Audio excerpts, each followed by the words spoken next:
लोगों से कुछ अधिक काल तक एक एक मनु अपना अपना समय भोगता है और मनोन्तरों में मनु और मनु के अंश के राजश्री राज ऋषि सप्त ऋषि देवता इंद्र और इनके पीछे होने वाले गंधर्व आदि ये सब एक संग होते हैं। ये त्रिलोकी के परिवर्तन करने वाला ब्रह्मा का एक दिन कहलाता है जिसमें अपने अपने कर्मों से पशु पंछी मनुष्य पितर देवता प्रकट होते हैं। हर एक मनंतरों में हरि भगवान अपनी मूर्तियों से सत्व गुण को धारण करते और अपने पराक्रम को प्रकट करके मन्वादि को के द्वारा इस विश्व की रक्षा करते हैं।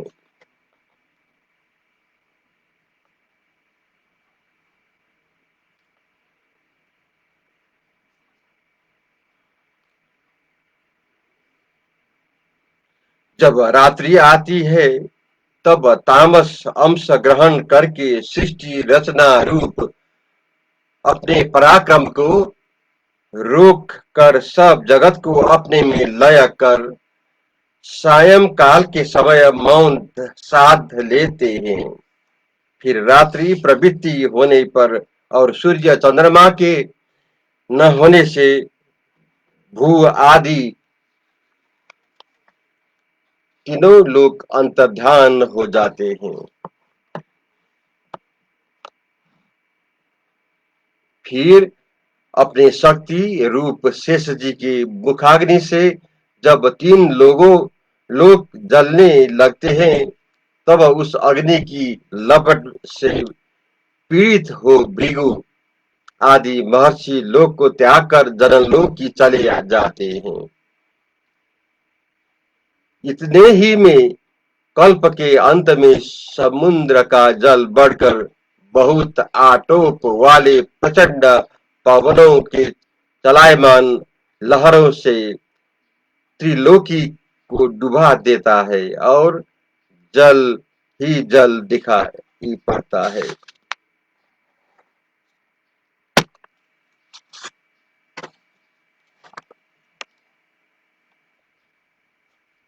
फिर जल में शेष शय्या पर स्थित भगवान योग निद्रा से नेत्र मुद शयन करते हैं।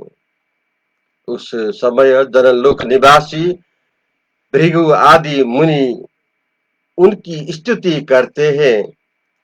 उस समय जनलोक निवास उस इस समय इस प्रकार काल गति से प्रसिद्ध अहोरात्र करके बर्तन से वो बड़ी भारी भी ब्रह्मा की आयु 100 वर्ष की पूरी होती है। उस ब्रह्मा की आयु का जो आधा भाग है उसको परार्ध कहते हैं। तहाँ पूर्व परार्ध हो चुका, अब दूसरा परार्ध प्रवृत्त हुआ है।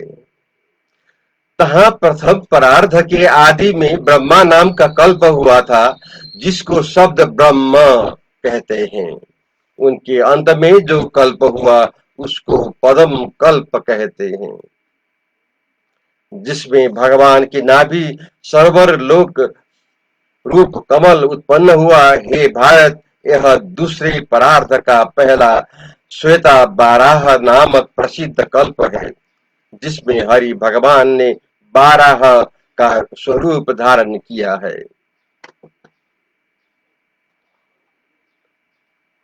यह द्विपरार्ध संज्ञा वाला काल भगवान का निमेष है, यानी एक पल गिना जाता है।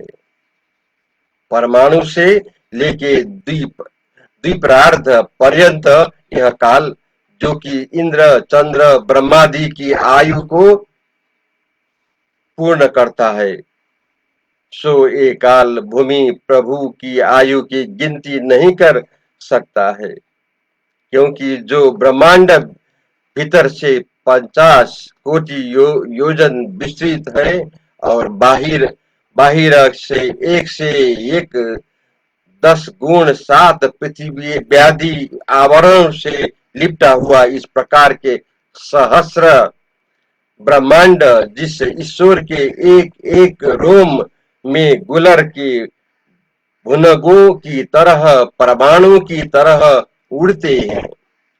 कहो उस ईश्वर को, आयु को कोई किस प्रकार की गिनती कर सकता है? उसको अक्षर ब्रह्म कहते हैं, जो सब कारणों का कारण है तथा महात्मा पुरुषोत्तम विष्णु भगवान का परम धाम है। अब 12वां अध्याय शुरू होता है।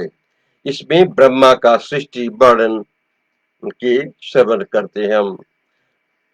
जो विधि ने मन देह सो प्रजा किन्न उत्पन्न, सो 12 अध्याय में किन्न चरित्र संपन्न। श्री मैत्रेय जी बोले, हे विदुर जी, इस प्रकार काल स्वरूप परमात्मा की महिमा का वर्णन है। अब जिस प्रकार ब्रह्मा जी ने सृष्टि की रचना करी, वह कहता हूं, मुझसे श्रवण करो। ब्रह्मा जी ने प्रथम अंधता मिश्र महामोह मोह तम इस पंच परवा अविद्या को रचा। फिर इस सृष्टि को अत्यंत पापों देकर ब्रह्मा जी ने आनंद नहीं माना, दूसरी सृष्टि को रचने का विचार किया। अनंतर सनंदन सनातन सनत कुमार, इन चारों को ब्रह्मा जी ने मन से उत्पन्न किया। उन्होंने क्रिया को त्याग वीर्य को ऊर्ध्व चढ़ा लिया, जिससे नैष्ठिक ब्रह्मचारी हो गए। उन चारों पुत्रों से ब्रह्मा जी ने कहा कि हे पुत्रों, जगत रचो। तब मुख्य धर्म को आचरण करने वाले भगवत परायण उन सनत कुमारों ने जगत रचने की इच्छा नहीं की। जब सनकादिक पुत्रों की आज्ञा न मानने से अपमानित होकर ब्रह्मा जी की क्रोध उत्पन्न हुआ, तब पुत्र जानकर ब्रह्मा जी ने क्रोध को रोकने का उपाय किया। परंतु बुद्धि से रोकने पर भी वह क्रोध न रोककर भ्रिकुटी के मध्य में नील लोहित वर्ण वाला बाल स्वरूप हो साक्षात तुरंत उत्पन्न हुआ। उस देवताओं के पूर्वक भगवान महादेव ने रुदन करके कहा, हे विधाता, हे जगत गुरु, मेरा नामकरण करो और मेरे रहने का स्थान बताओ।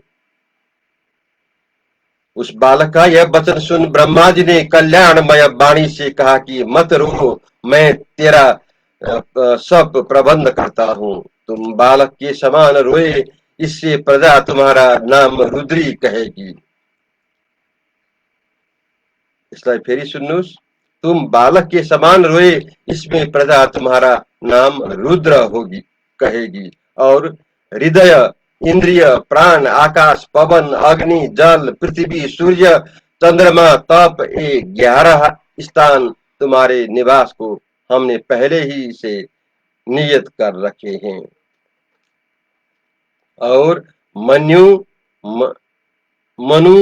महिनस, महान, शिव, ऋतुध्वज, उग्रता, भव, काल, वामदेव, ध्रुवव्रत, ये 11 तुम्हारे नाम है। इन नामों से प्रजा तुम्हारा पूजन करेगी। और हे रुद्र, घी, वृत्ति, उष्णा, उमा, नियुत, सर्पी, ईला, अंबिका, इरावती, सुधा, दीक्षा, रुद्राणी, ये संज्ञा वाली तुम्हारी श्रियां है। अपने श्रियों सहित प्रजा को रचो, जिसमें तुम प्रजा के पति हो। जब इस प्रकार ब्रह्मा जी ने आज्ञा की, तब नीलकंठ शिवजी ने अपनी आकृति और स्वभाव को समान भयंकर प्रजा रची। शिवजी के रचे हुए भूत प्रेतादि चारों ओर से जगत का संहार करने लगे। तब ब्रह्मा जी यह देखकर अति शंका युक्त होकर कहने लगे, हे महादेव, ऐसा प्रजा की रचना से मैं परिपूर्ण हुआ, बस करो, क्योंकि यह तीव्र नेत्रों से मुझ सहित सब दिशाओं को दग्ध कर रहे हैं। तुम तप करो जिससे सब जीवों को सुख होए। तपस्या तपस्या के प्रभाव से कैसी प्रजा प्रथम की वैसी वैसी सृष्टि रचोगे। मैत्रेय जी बोले, हे विदुर, इस प्रकार ब्रह्मा जी का आज्ञा मान श्री शिवजी महाराज ने तय तप करने को वन में प्रवेश किया। अनंतर ब्रह्मा जी भगवत शक्ति संपन्न सृष्टि का विचार करने लगे। तब लोक में संतान के हेतु कारण रूप 10 पुत्र उत्पन्न किए। मरीचि, अत्रि, अंगिरा, पुलस्त्य, पुलह, क्रतु, भृगु, वशिष्ठ, दक्ष और 10वें नारद जी हुए। ब्रह्मा जी की गोद से नारद जी, अंगूठा से दक्ष प्रजापति, प्राण से वशिष्ठ जी, त्वचा से भृगु, हाथ से क्रतु, नाभि से पुलह, कानों से पुलस्त्य ऋषि, मुख से अंगिरा, नेत्रों से अत्रि, मन से मरीचि उत्पन्न हुए। दाहिने स्तन से धर्म प्रकट हुआ, जहां साक्षात नारायण विराजमान है, और पीठ से अधर्म उत्पन्न हुआ, जिस अधर्म से लोगों का भय करने वाली मृत्यु उत्पन्न हुई। हृदय से कामदेव, भ्रिकुट से क्रोध, नीचे से होठ से लोभ, मुख से वाणी, लिंग से समुद्र, गुदा से मृत्यु हुई, जो पाप की आश्रित है। ब्रह्मा की छाया से शिकरदम ऋषि उत्पन्न हुए। इस प्रकार जगत कर्ता ब्रह्मा जी के मन और शरीर से यह जगत उत्पन्न हुआ। मुख से वीणा हाथ में लिए श्री सरस्वती प्रकट हुई। यद्यपि यह सुंदरी अकामी थी, तथापि ब्रह्मा जी इसे देखकर कामातुर हो गए। अपने पिता ब्रह्मा जी की मति को अधर्म में लगी देखकर ब्रह्मा के पुत्र मरीचि आदि ने समझाया, हे पिता, आज तक ऐसा काम न तो पूर्वज ब्रह्मा दी को ने किया है और न आगे वो करेंगे। आप कामदेव को न रोक कर अपनी कन्या सरस्वती के साथ समागम करना चाहते हो। काम को जीतो, तुम समर्थ हो। ब्रह्मा जी इस प्रकार पुत्रों को अपने सन्मुख करते हुए देखकर मन में अति लज्जित हुए और उसी समय अपना काम शरीर छोड़ दिया। उस घोर शरीर को दिशाओं ने ग्रहण किया, जो कुहर और अंधकार नाम से प्रसिद्ध हुआ। फिर ब्रह्मा जी ने दूसरा शरीर धारण कर लिया। इसी समय जगत कर्ता ब्रह्मा जी की बैठ विचार करने लगे कि जैसे पूर्ण यह जगत था, वैसा ही अब मैं कैसे रच सकूंगा। यह विचार ही कर रहे थे कि उसी समय चारों मुख से 4 देव उत्पन्न हुए। पूर्व वाले मुख से ऋग्वेद, दक्षिण मुख से यजुर्वेद, पश्चिम मुख से सामवेद, उत्तर मुख से अथर्ववेद उत्पन्न किया। इसी प्रकार क्रम से होता का कर्म मुख से कर्म पूर्व मुख से यजुर्वेद, देवताओं का कर्म दक्षिण मुख से, स्तुति का समूह कर्म पश्चिम मुख से उत्पन्न किया। फिर यजुर्वेद, धनुर्वेद, गांधर्व वेद और स्थापत्य वेद, शिल्प विद्या कारीगरी का वेद है, यह चारों उपवेद ब्रह्मा जी ने पूर्वादि चारों मुखों से क्रम पूर्वक उत्पन्न किए। फिर इतिहास पुराण नाम वाले पंचम वेद को अपने सब मुखों से उत्पन्न किया और षोडशी तथा उक्त दोनों पूर्व वाले मुख से रचे। पुरुष्य तथा अग्नि स्तोम यज्ञ ग्रह दक्षिण वाले मुख से, अतोरियाम तथा अत्रि रात्रि दोनों पश्चिम वाले मुख से, और वाजपेय यज्ञ वो गोवेद उत्तर वाले मुख से प्रकट किए। विद्या दान तप और सत्य धर्म के चारों चरण तथा ब्रह्मचर्य गृहस्थ्य वानप्रस्थ संन्यास, ये चार आश्रम और इन चारों को प्रवृत्तियां पूर्वादि मुखों से रचे। बाकी अंश हम कल श्रवण करते हैं।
Thank you.